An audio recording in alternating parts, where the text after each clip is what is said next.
I have to admit something.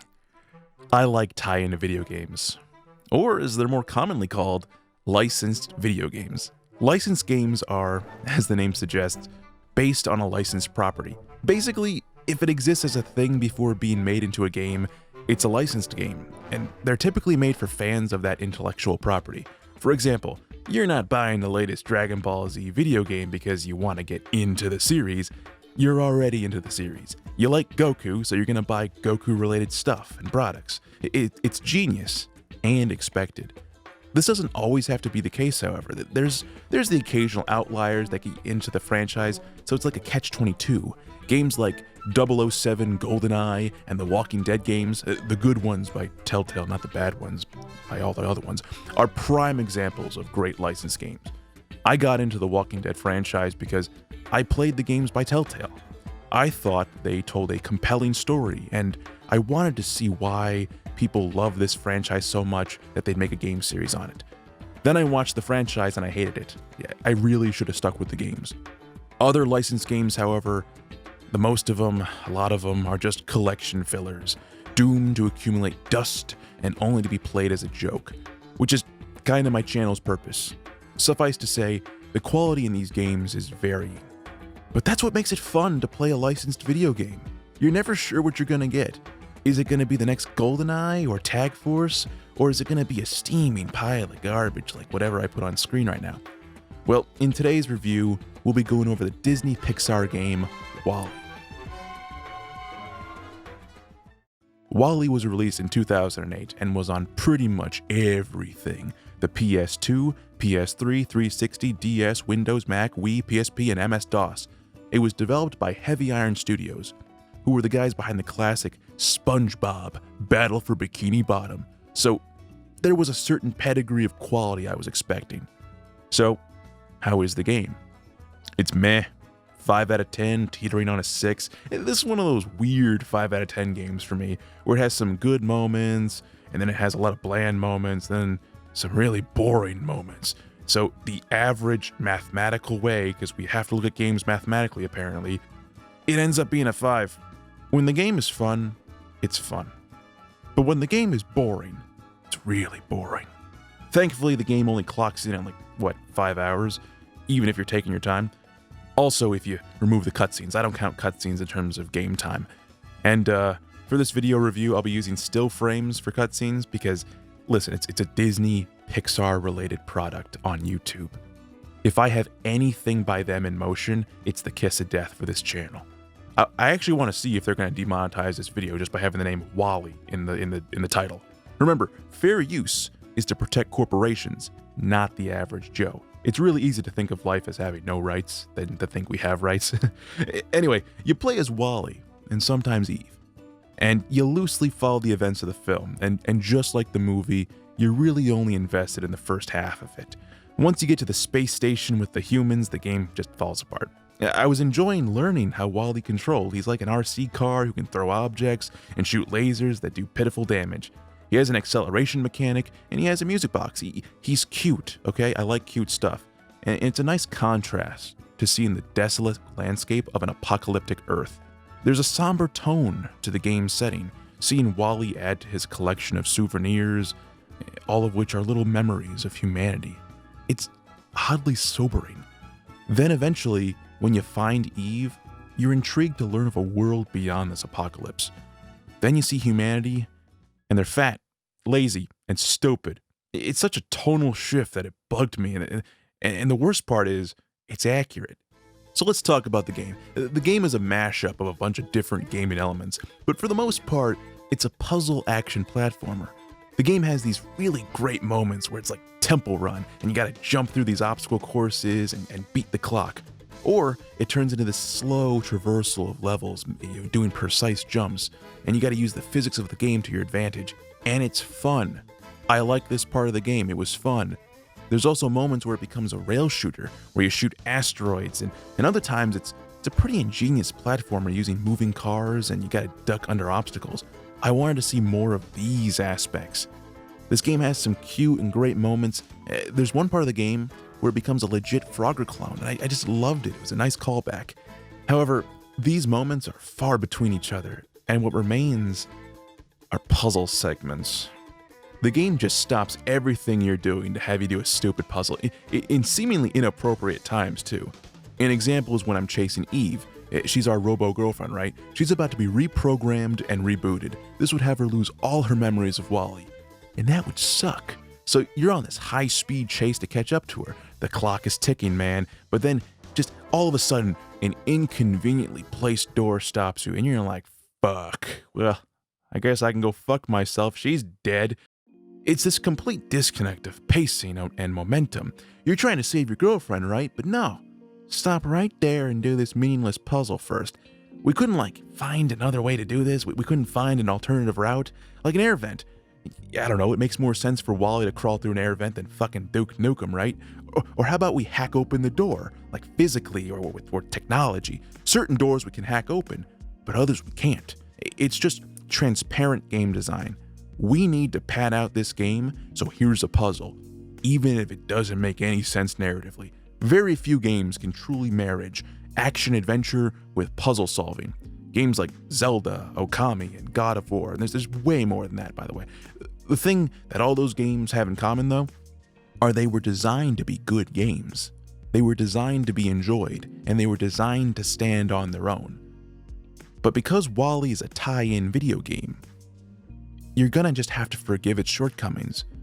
It was made on a rushed schedule because obviously you have to time this game's release with the release of the film for optimal gains. Like no sane person is gonna buy the Wally video game a year after release, or in this case, 10 years after its release, 12 years? It's gonna be a bargain bin game that no one's gonna care about.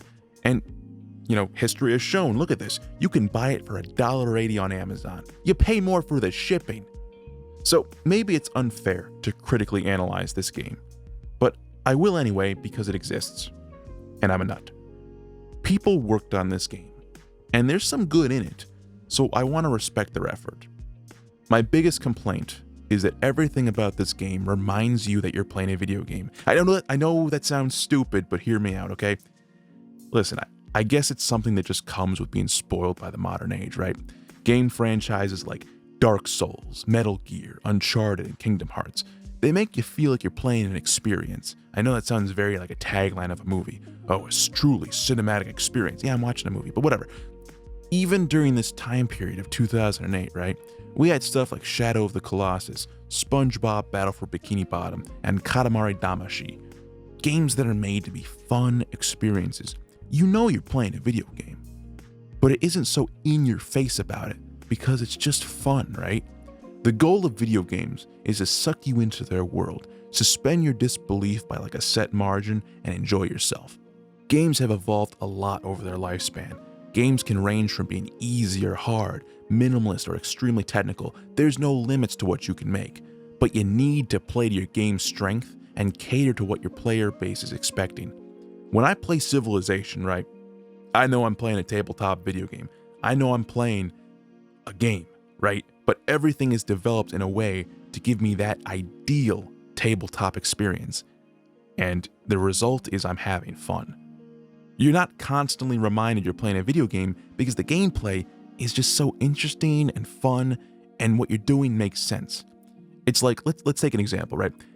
In Dark Souls, a game where you're just killing big monsters and knights, right? Imagine you're about to kill this big monster, but before you can do it, you're forced to play tic-tac-toe first. What the fuck am I doing? Some people will say it's a big-lipped alligator moment and say it's got artistic merit, but it's such an odd thing to force a player to do. We've never had to play tic-tac-toe before. Now I gotta. It has nothing to do with anything. Now, the Wally video game is trying to mix cheddar cheese and Oreos. It don't mix well. Zelda, or a game franchise that actually cares, might be able to pull that off. But not this cash grab of a game. You're trying to mix puzzle solving with action adventure. You're not there, mate. You don't have that ability. And the worst part, right, is that the puzzles aren't even hard. It's just in your face busy work, and it's not stimulating. For example, you need to open up these 4 locks on this door by flipping 4 switches. Each switch has 10 credits that you need to deposit to open them, and you have 0 at the start of the game. You're doing all this nonsense to help save Eve because she's broken right now, so there's this dramatic tension to get, all these credits and all this stuff opened up so you can really fix her up, right? Total fucking disconnect. We're rushing to save our girlfriend, she's basically dying. But now I gotta play this stupid minigame of opening doors? Like, what am I fucking doing with my life? It makes you take a step back and ask, how does this world even work? Let me ask you something. Who is meant to open up this giant fucking door? Like, usually speaking, do robots or staff also go through this bullshit?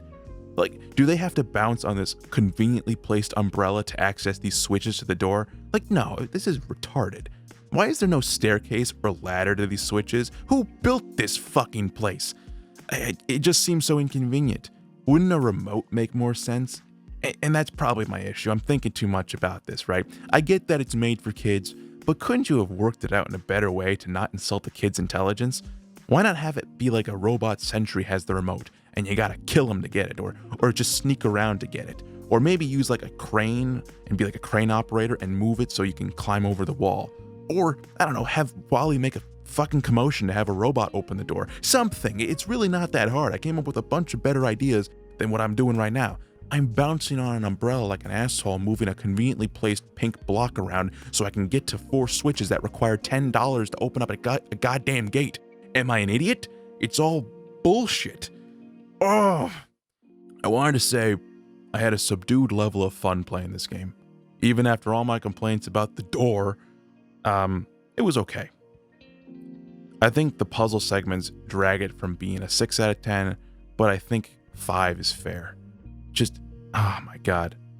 I think I yawned my entire time playing this game, and after I was done playing it, I couldn't get that annoying song out of my head. I'm gonna go play a little clip for you guys, or have it run in the background, but it was so annoying. I think if I did that, I'd get copyright stricken, but the hell with them. This little ditty was horrible. You complete every level, and they have to do the whole... It sounds like Christmas music. Anyway, back on track. I give the game a 5. It was a middling experience where it has some high points, but then some low points. It's got bogged down by puzzles that just feel out of place. And really, if you like Wally as a character, and if you like the Wally franchise, just buy it on Blu-ray or something. Just because it's going to be one of those pack filler games. It's $1.80 on Amazon. It's just something that I added to my collection. It's not a terrible licensed game, but it's just nothing special. I'm disappointed. Yeah, I was expecting a lot more from Heavy Iron Studios. Well, thank you everyone for watching. This was meant to be a quick review, but I think I might have dragged it on a little bit too long. I didn't think any of you would have enjoyed a play-by-play of every scene, like, oh, here I am at the desert level, here I am on the fat human space station. This wasn't one of those games that deserves a super thorough analysis, but if you guys want, I could just talk about every level with an extended thoughts video. It might be a little rambly, and that's kind of my character trait. I would talk about it more if I was passionate about it, but I'm not passionate about it, so there you go. Anyway, if you guys like what you saw, please subscribe and drop a comment if you would like. Not forcing anyone.